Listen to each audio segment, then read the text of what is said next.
Max Olson, theathletic.com, senior college football writer, joins us on 365 Sports. And Max, we kind of had a few stories to line up the day that all of a sudden Jay Norvell spoke, and here comes Colorado. And, is the gift that keeps on giving?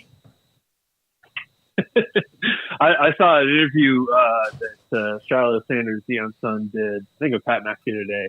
And he asked what all of us were asking, like, why do these guys keep doing it? Why do they keep making it so easy for us? Just show up and play Colorado, right? We don't have to talk about it. And not that, obviously Matt Rhule actually didn't really say anything about Deion Sanders, but, they're on high alert to turn anything into motivation. And, Jay Norvell made that easy for him. And, it was already amazing that College Game Day and Big Noon Kickoff were locked in for Colorado State, Colorado. But, maybe a couple extra eyeballs off this.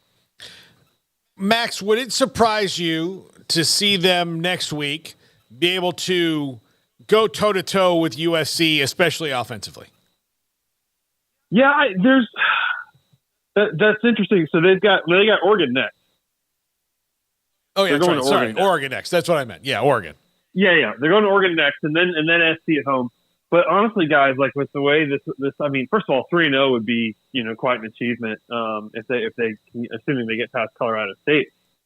I think for where Colorado's at, we certainly know that offensively there's a ton of firepower there. There's things that they've got to fine tune a little bit, but Shedur's leading the nation in passing yards per game. Certainly, it's a very effective offense. Defensively, I thought they were better in the second game. They were able to get enough stops and do their job, obviously, and didn't have that many busts. But I kind of wonder when you go to Austin, like if that game is like it's like a 63 to 45 kind of game or something, or 50 or whatever. Like if that 70 to 63 kind of a big time shootout or something, maybe you'd be happy about that. I don't know. I'm sure there's no moral victories with them, but I bet they feel like they can get into a shootout and play with these really good Pac-12 teams, and we're going to find out really soon here. I feel like they probably think they can score with the best of them, and we'll see offensively can they do enough to protect Shedur and continue to be this explosive against obviously better defenses. Max, what did these first couple of games in this recent contest against Colorado told you about Matt Rhule and Nebraska? Yeah, long road ahead. I went over to their post-practice press conference today, and you could tell the mood was kind of down with Matt Rhule. That there's just a lot of work to be done here in terms of teaching these guys how to win and how to respond to losses. And it's just kind of a weird quirk to the schedule that they start the season with 2 road games against Minnesota and Colorado here, as opposed to just kind of getting what. This week they get Northern Illinois at home. That probably should have been their season opener, and you kind of have all the elation of that first game and all that stuff. But it's kind of a different mood, different vibe here, rolling into your first home game as head coach at 0-2. And I think it's it's very unclear if Jeff Sims is going to be playing against Northern Illinois, and that's concerning for sure. And I think that they know they've got to be really, really good. They've got to be really clean and mistake free and not shoot themselves in the foot to win games right now. And they've made too many mistakes in these first 2 games. So I don't think it's necessarily going to be like year one at Baylor. I don't know if it'll be that bottomed out, but certainly it's going to be a tough road ahead. You believe that there are some that feels like he tears down a program to its basically core, and even maybe tears out the concrete on the floor, so that year 2 looks a lot better. I'm not saying he loses on purpose, but that's what he did at Temple. That's what he obviously did at Nebraska. At Baylor. I don't know if he can do that. And he's got to show, not that they're going to get rid of him, but he's got to show a little bit more than that this year, right? Yeah, to be clear, I think he really does like the veteran players on this team. I think they want to win with these guys. They want to win for those guys. This is not like he inherited an extremely dysfunctional locker room and is having to kick people off the team and all this kind of stuff. I think they are inherited a team that has not done much winning over the last few years and has a lot they have to figure out in terms of being consistent and being a lot better in every way. But no, I don't think they're trying to go 2-10 or 1-11 by any means here. I think they're trying to win with what they've got here and try to make the best of it, try to get this thing to a bowl game. I don't think they inherited a ton. I think it's going to take really good team football to win games, but certainly I wouldn't say the Big Ten West has looked incredible so far. So I think they're going to have a chance to potentially win 2 in a row here going into the Michigan game, and then you got to be able to rebound from the Michigan game and go find a way to win some close games in league play. Max, what are they going to do at quarterback? Are they going to do it like they did after Jeff Sims got hurt and rotate the 2 guys, or do they have a starter for sure? Yeah, no, not for sure on that.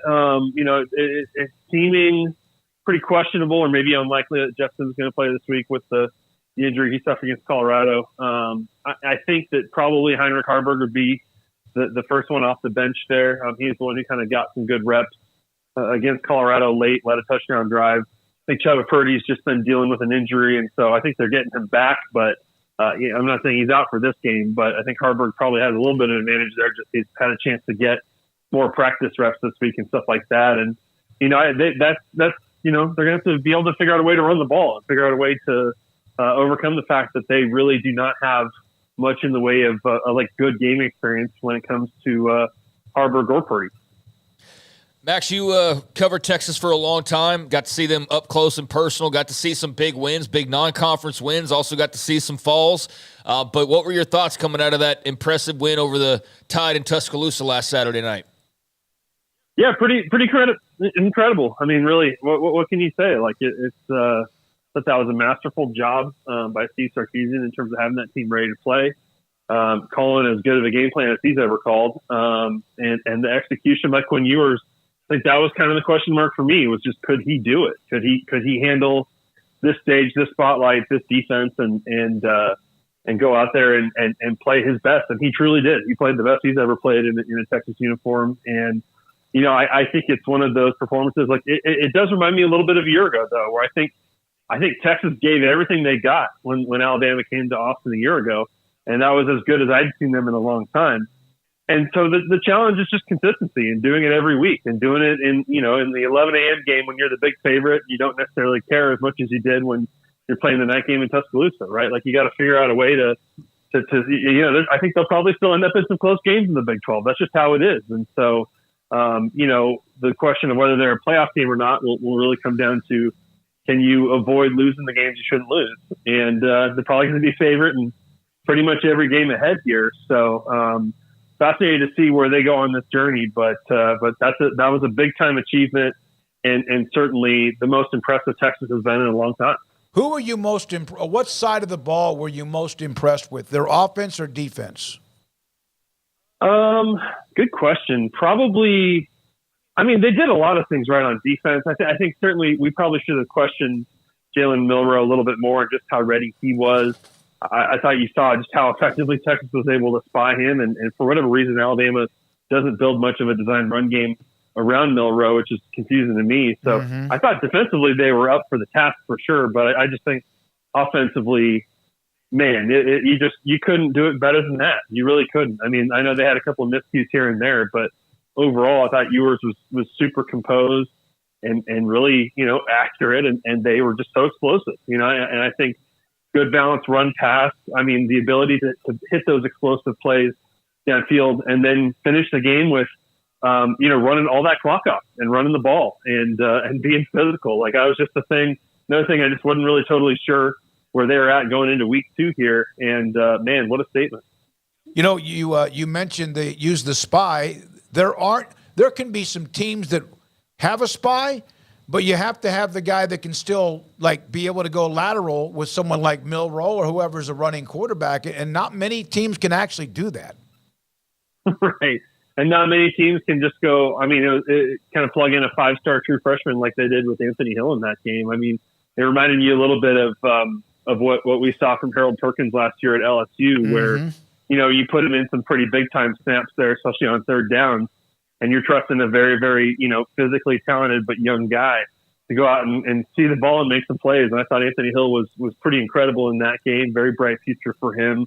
that was a huge get for them to take him away from Texas A&M. And, I think Pete Kwiatkowski and his defense deserve a lot of credit. I think those guys do a really good job. And certainly they have built up not just good talent. We know they have blue chip talent, but they've developed those guys. They've got depth now. And I think you watch them in those big games when these guys care, when they're really playing, like it's everybody attacking the ball. It's good tackling. It's pretty impressive to see. Max, when do you start putting coaches on hot seats? Feels a little early. I mean, I think probably this weekend, we've got a pretty intriguing, and it's not the greatest schedule in the world this weekend when you go through it, especially with a lack of top 25 showdowns and stuff. But I think Tennessee, Florida will be interesting to watch because I think Billy Napier is somebody that has got to put a good year together here. I think the same, obviously. You're certainly hearing a lot of JImbo talk this week, and honestly, guys, when I look at their schedule, what's it going to take for Jimbo Fisher to be fine there? Like, do you think it's going to take 9 wins? Yeah, something along. No less than 8. That's for sure. I would say 8-4 is the lower level. Yeah, I think that's probably. And at this point in the tenure, if you go 8-4 and say, well, I'll replace DJ Durkin, like, I'm not sure that really plays with people. Like, I think you got to go better than this with the talent they've got. And, as frustrating as that Miami game was, like, clearly they've got a quarterback. I think Wigman looks awesome. And so, and that offense with Evan Stewart and Noah Thompson, the players they've got, playmakers they've got, like, I think there's some really good pieces there. So I think the expectations should be pretty high, but man, you look at that schedule and it's just like, you go down it. All right. If you say they can only lose 2 more games, like, which ones do you circle? Like, I think it's in a very treacherous spot now where they've got to go rip off a lot of wins in SEC play. Yeah. They're like, we don't know a lot about Auburn yet. And that's their first SEC game. And then I think after that, maybe you'll start to see the tide swing one way or the other on Jimbo. If they go beat an Auburn team with a coach in the first year and a transfer quarterback who hasn't played that well yet, then maybe people will back off of them. But then, if they don't play well in that game, then I think that, the torches start lighting in College Station. Yeah, well, you go look at the schedule. The idle week is October 21st, and they got ULM this week, but then it's Auburn, Arkansas, Alabama, Tennessee. Like, if you're 4-3 going into that bye week, after playing Alabama, Tennessee back to back and on the road in Knoxville, like, I think people are going to be pretty uncomfortable. So I'm very, very interested to see, can they take care of business against Auburn and Arkansas and show up for these really big games? We got I feel like we've kind of got that crossroad moment coming now a little bit, not just because they lost to Miami, but just kind of because of the way the schedule sets up. Max Olson with us, 365 Sports, Craig Smoak, Paul Catalina, and I'm David Smoak. Max, Miami did show out last week in a way that they have not in a long time. And they showed some athleticism that they have not showed in a long time. When is it proper to say, Mario Cristobal might have done something here? Yeah, it's still early in the tenure, but clearly they've got Paul shaking in his Florida State boots over there, so that's encouraging, right? Yeah. No, I think it's I think you saw some good signs from Miami over the weekend. I think Tyler Van Dyke, it looks like he's kind of back on track in Shannon Dawson's offense. I think the offensive line certainly looks improved, and that's a group that they've got some very talented guys up front. That they're going to with Mario Cristobal. I think they made a good DC hire. Obviously, that game was pretty wild, but that's a huge one for just Miami and the feeling that there's some positive momentum there. And can they show up in some of these big ACC games? We'll see. If they're really good, then that makes that it makes that race a lot more interesting in that league. But yeah, I think if you're a Miami fan, you're feeling like this thing is finally kind of pointing in a better direction after a lot of rough games last year. How would a win by West Virginia against an arch rival Pitt, other than it's a win, they need one, they'd be 2-1. How much would that help Neil Brown, in your opinion? Yeah, I think it would help a ton. And I think this is a West Virginia team that, acquitted itself fairly well against Penn State. I thought that was For how talented this Penn State team is, they're certainly one of the three best teams in the Big Ten. I thought West Virginia held up pretty well in that game. And, I think that I think they got a chance here against Pitt. I do think they have a chance to win this game. They need it. And it feels like it's a team that's still kind of figuring out the identity a little bit coming out of the Penn State game. But certainly I think Neil Brown knows going into this year, he was given this year, he's given this chance to kind of prove that this thing's pointed back in the right direction. And I think in terms of making a statement here and taking some pressure off, it would be huge. Do you think that Oklahoma can just go on business as usual, or do you think there was a little crack created last week with the whole ordeal of Art Briles being on the field with Jeff Lebby and the massive reaction that there was to that? Yeah, the interesting thing is that Oklahoma fans already did not seem super pleased by the offense and just by the offensive coordinator prior to that thing, popping up. And so, I really like what they've got. I mean, I know the SMU game was frustrating in some ways. It was closer than Oklahoma fans wanted it to be, but I like what they've built on both sides of the ball. I think Oklahoma is going to be one of the more improved teams in the country if they're well coached this year, because I think the talent, the roster flip that Venables has done, I think is encouraging. I think they have every reason to be better. We'll see if Dylan Gabriel can kind of take his play to another level this year.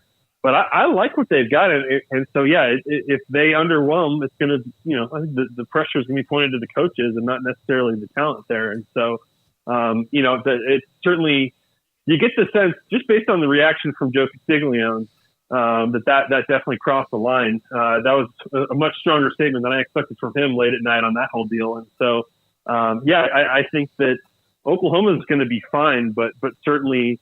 The stakes are a little bit different here for Jeff Lebby. Yeah, I wonder what the parameters were on Briles. Perhaps he doesn't need to be a practice or whatever, but in this case, Castiglione making that statement at night, either one, he was really pissed, or number two, he needed to respond that way, even if that's not what was the parameter, because the fan base seemed to be pretty caught up in along with the media too. So it's weird. And then, of course, Lebby responded. You certainly get the sense that Castiglione and Venables thought that was never going to happen. Yeah, like that was just a given without maybe even having to say anything about it. Max, great. Thanks for your time as always. Appreciate your segments when we get them. And I know you're busy. We appreciate your time on 365 Sports. Always a pleasure. Thank you very much. And that's Max Olson, senior writer for theathletic.com. I mentioned this yesterday, but